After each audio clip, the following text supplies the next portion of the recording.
Oke, sip.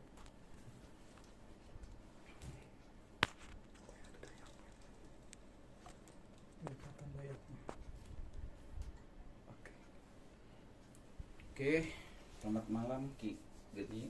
Ya, selamat malam. Ki, sekarang lagi viral nih pengobatan Ida Dayak. Ya. Nah, Ki sendiri sebagai pernah tinggal atau orang Dayak sendiri gimana sih melihat viralnya pengobatan Ida Dayak? Kalau untuk viralnya Ibu Ida Dayak yang pengobatannya sedang viral di semua sosial media dan banyak diperbincangkan juga di semua kalangan, bahkan baru-baru ini beliau diundang katanya orang-orang penting ya. Salah satu Jenderal Andika. Iya, benar. Tadi saya juga lihat ada statement dari dia. Kembali lagi ke kepercayaan masyarakat sendiri dan teknik yang dilakukan, skillnya memang menggabungkan dari pengobatan-pengobatan alternatif yang memang ada di keilmuan patah tulang atau memang keilmuan alternatif seperti itu. Nah, Ki sendiri kan paling nggak tahu lah arti kata Dayak, suku Dayak. Ya. Memang ada nggak sih pengobatan-pengobatan itu ya, dalam arti patah tulang dengan cara di minyak gitu? Nah, kalau dari kita Dayak sendiri itu ada memang pengobatan menggunakan minyak-minyak ramuan yang memang sudah dibuat dari leluhur terdahulu. Bahkan ada juga di sini kita udah punya namanya minyak bintang. Itu dipercayai bisa untuk mengobati orang yang patah tulang ataupun luka yang memang parah. Itu bisa diusap ataupun diuntal ataupun kalau bahasa Indonesia itu ditelan gitu. Tapi secara magicnya nggak ada ya, Ki ya?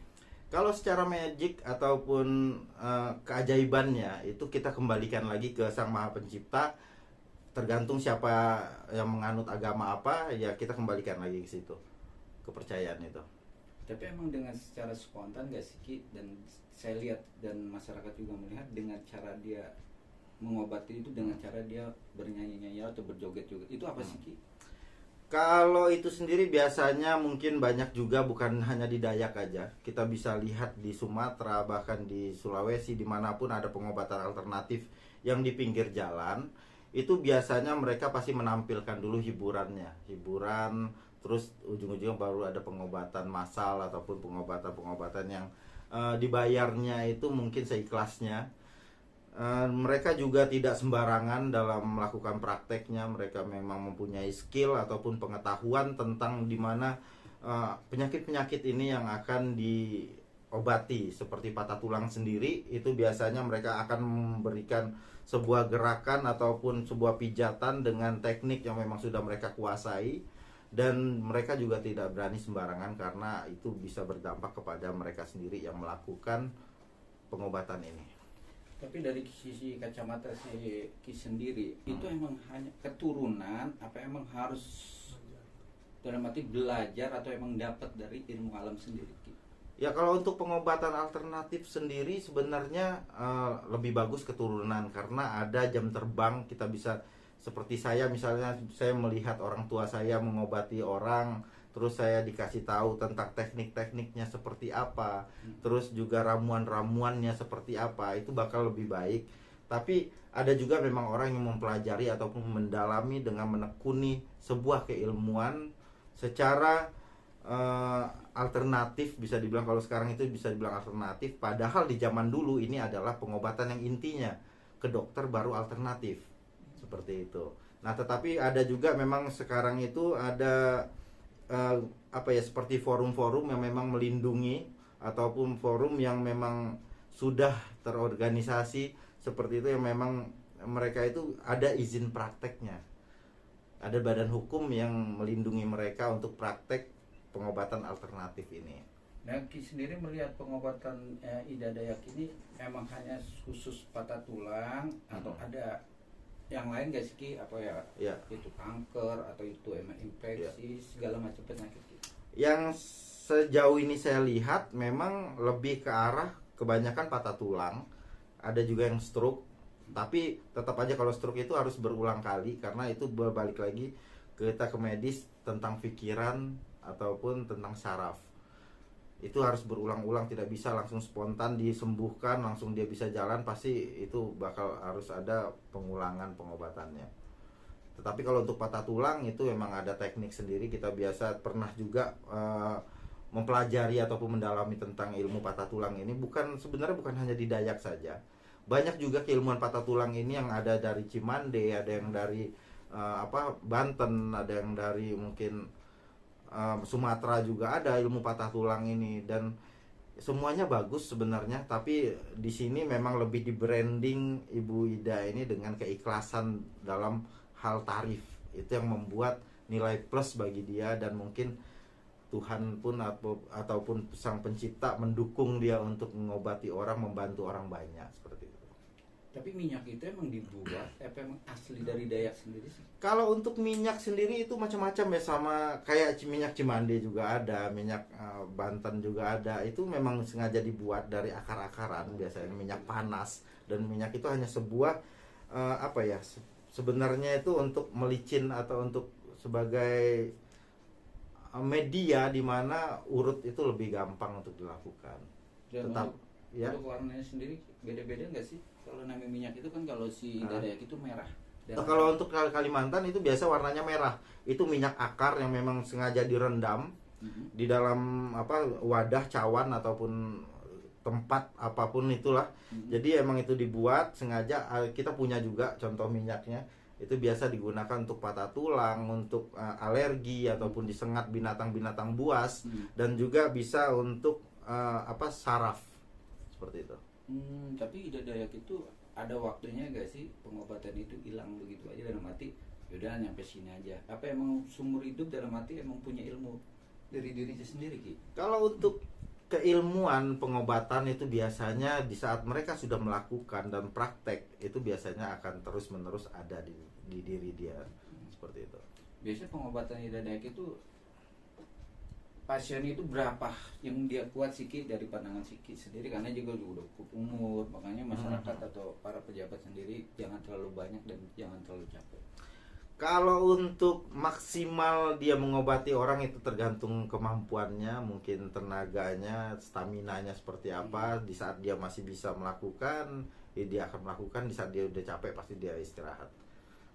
Dari penyakit itu Ki, yang bisa atau enggak bisanya itu apa sih Ki? Maksudnya patah emang udah bertahun-tahun, apa emang patahnya baru-baru sekarang-karang atau berapa bulan Ki? Nah bahkan di video juga tadi ada teman yang ngirimin itu udah seperti dia cacat dari kecil, udah 20 tahun atau apa itu bisa sembuh dengan dia. Terus ada juga yang tidak bisa bicara, sarafnya ditarik itu langsung bisa ngomong. Nah itu sebuah kelebihan ataupun keajaiban yang orang punya lah itu. Tapi pengobatan di Dayak itu dengan cara urat, apa emang cara apa sih Ki? Kalau untuk faktor X itu mungkin di setiap orang itu berbeda-beda. Kalau kita menyebutnya namanya tuah. Jadi orang kalau udah bertuah itu tidak akan pernah tertukar. Gitu. Jadi dia memang punya pakem ataupun memang punya tuah dalam pengobatan, dia bakal dapatlah itu sampai akhirnya mungkin dia turunkan ke anaknya, mungkin dia akan punya murid nantinya, punya pegawai nantinya yang akan membantu dia dalam hal pengobatan ini. Itu tidak akan punah. Dan para ustadz juga banyak yang berkomentar Ki, ya kan, kayak Buya Hamka. Itu emang dapat dari Ilahi Ta'ala, dan mati Allah Subhanahu wa Ta'ala yang mengasih ilmu, dan jarang orang yang bisa mendapatkan ilmu itu tanpa seizin Allah. Nah, Ki sendiri pun mendapatnya gimana? Nah kalau saya sendiri berpendapat bahwa ilmu itu emang datangnya dari Sang Maha Pencipta, dan bagaimana caranya nanti di saat orang ini sudah mendapatkan ilmu, menggunakannya seperti apa, itu akan bisa berdampak ke dia sendiri. Di saat dia menggunakan ilmu ini bagaikan ibaratkan untuk kebaikan, itu akan mendapatkan kebaikan pula kepada dia sendiri. Dan di saat dia menyalah dari aturan menggunakan ilmu ini, itu bahkan berdampak kepada dirinya sendiri, ataupun ilmu ini akan memakan dirinya sendiri. Dan alasan dia tanpa bayar kenapa Ki? Mungkin itu sudah menjadi sebuah, kalau modernnya tuh mungkin ini fashion dia. Di saat dia menolong orang, di saat orang ini terbantu dan mereka berhasil dengan apa yang ditolong, ada sebuah kepuasan tersendiri yang mereka rasakan, dan ada rasa seperti syukur yang mereka rasakan karena ilmu ini bisa berguna untuk banyak orang seperti itu. Nah sekarang lagi viral lagi Ki, yang katanya salah satu anak dari Arab Saudi, yaitu Pangeran siapa itu 15 atau 17 tahun koma. Ya. Ya kan, benar atau enggaknya Kit?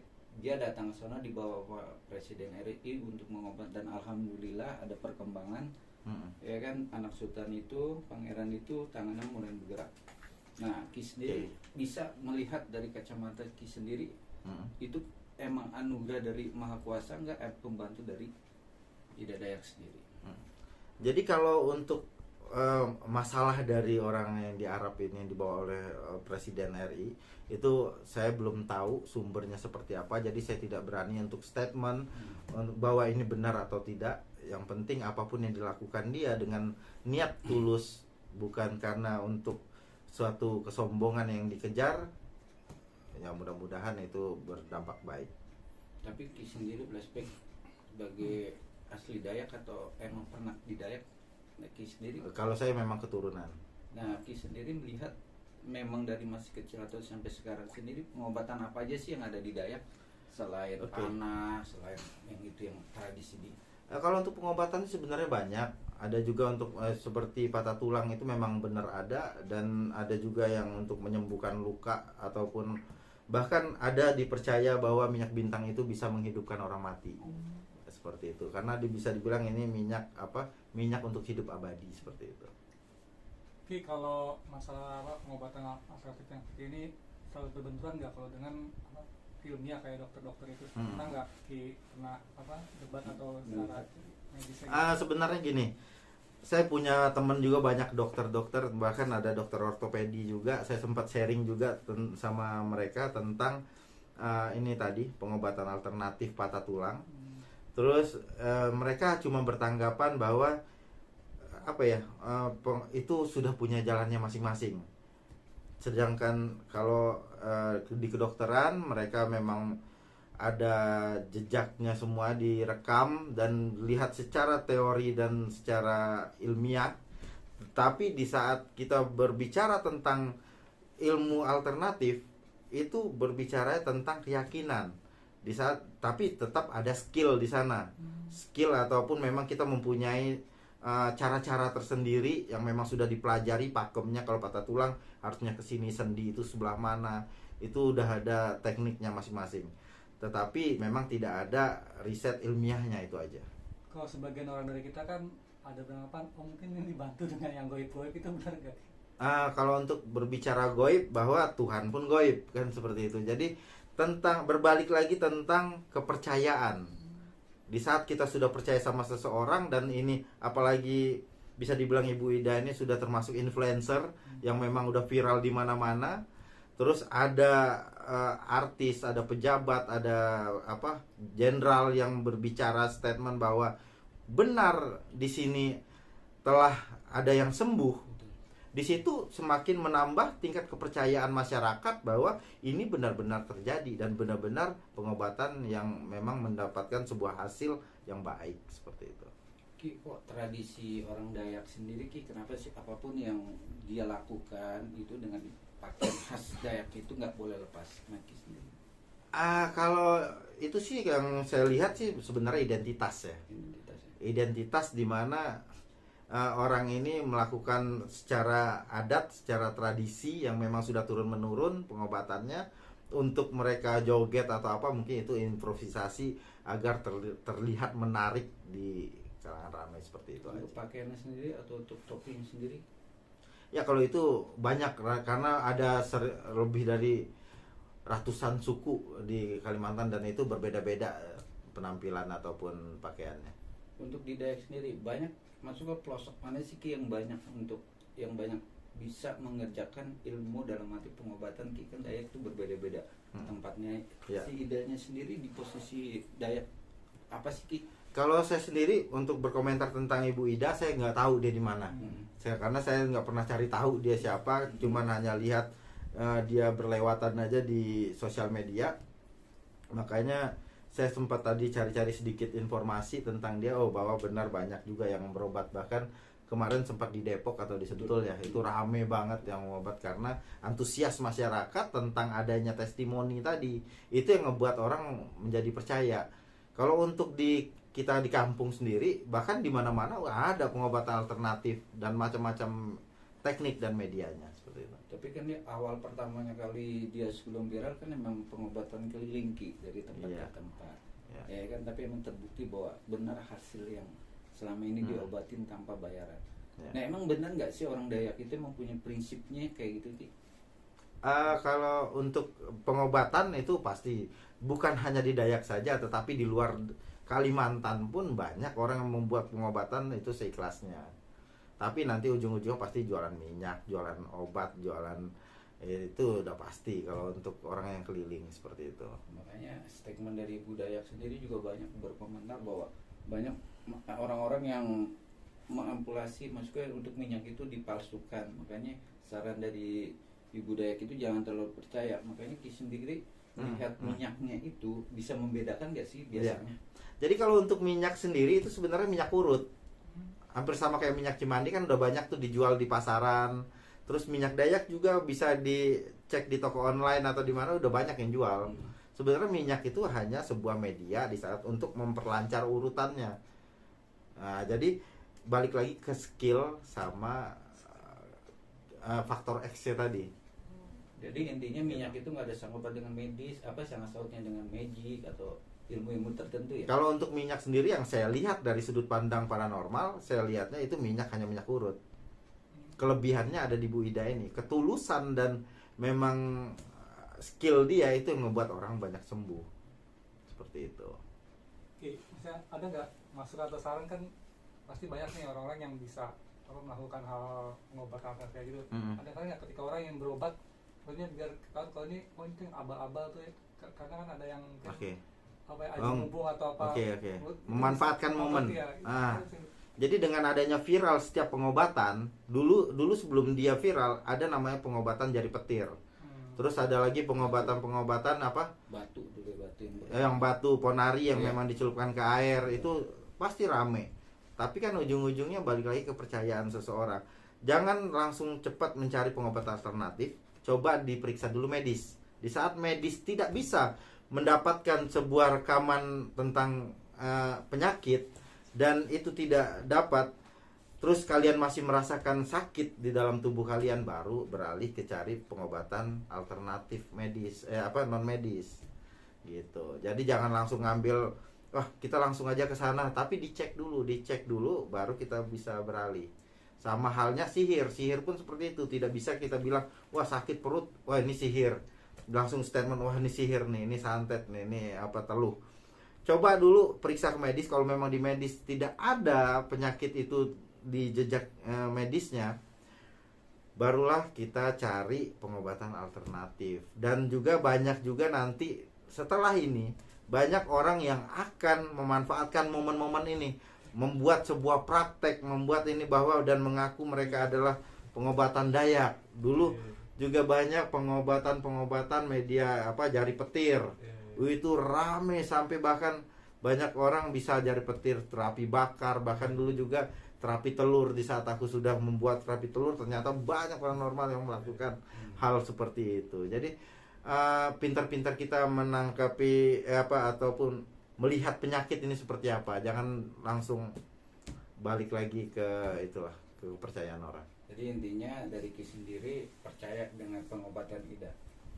Kalau untuk pengobatannya saya percaya bahwa memang banyak pengobatan-pengobatan yang unik di Indonesia ataupun di Nusantara ini. Terus kembali lagi di saat lagi viral pasti rame. Nanti begitu ada statement dari seseorang itu bakal pasti turun lagi. Tapi kembali lagi ke kepercayaan inilah penonton ataupun masyarakat. Pesan terakhir untuk masyarakat sendiri Ki, dengan pengobatan yang sekarang beredar dan viral Ki. Oke, kalau untuk ini lebih ke arah hati-hati, coba lihat dulu sumbernya, lihat dulu testimoninya, itu benar akurat atau enggak. Takutnya testimoni yang memang ini sengaja dibuat untuk menarik perhatian ataupun antusias masyarakat untuk datang berobat. Jadi emang diteliti benar-benar, coba periksa dulu ke medis. Kalau memang medis tidak bisa mengobatinya, baru silahkan mencoba untuk alternatif seperti itu. Untuk Ki sendiri ada aksesoris tertentu nggak sih yang Kis sendiri pakai tradisi darah modelnya kayak yang dipasang sekarang itu apa? Pakai. Oh, kalau untuk aksesoris sendiri sih sebenarnya banyak. Di sini banyak juga tuh terlihat. Jadi kayak gini, ini bapak angkat yang ada di sana dikasih dari kepala suku. Terus banyak juga lah. Tapi tidak menjadikan ini adalah sebuah yang mendatangkan sebuah tuahnya. Kita tetap kembalikan ke diri kita sendiri. Percuma kita mempunyai barang yang bagus sekalipun kalau kita tidak bisa membawa diri, itu akan memakan diri kita sendiri. Tapi intinya sebagian atau berapa puluh persen hanya aksesoris ya, yang model-model kayak Iya, sebenarnya yang kita pakai semua aksesoris. Tapi ada juga yang memang kita percaya sama benda-benda seperti ada yang minyak, ada yang seperti ada patung-patung kecil ataupun tulang menulang, itu yang kita percaya sebagai penangkal bala ataupun pendatang sebuah kekuatan dari leluhur seperti itu. intinya jangan ada oknum-oknum tertentu yang saat ini tidak untuk masyarakat mengabdi atau ya kan membagikan ilmu atau kesehatan masyarakat sendiri tanpa biaya yang disalahgunakan ya. Ya, intinya jangan menyalahgunakan momen lah. Tetap kita kembalikan lagi secara logika juga kembalinya. Oke, terima kasih. Sama-sama. Terima kasih.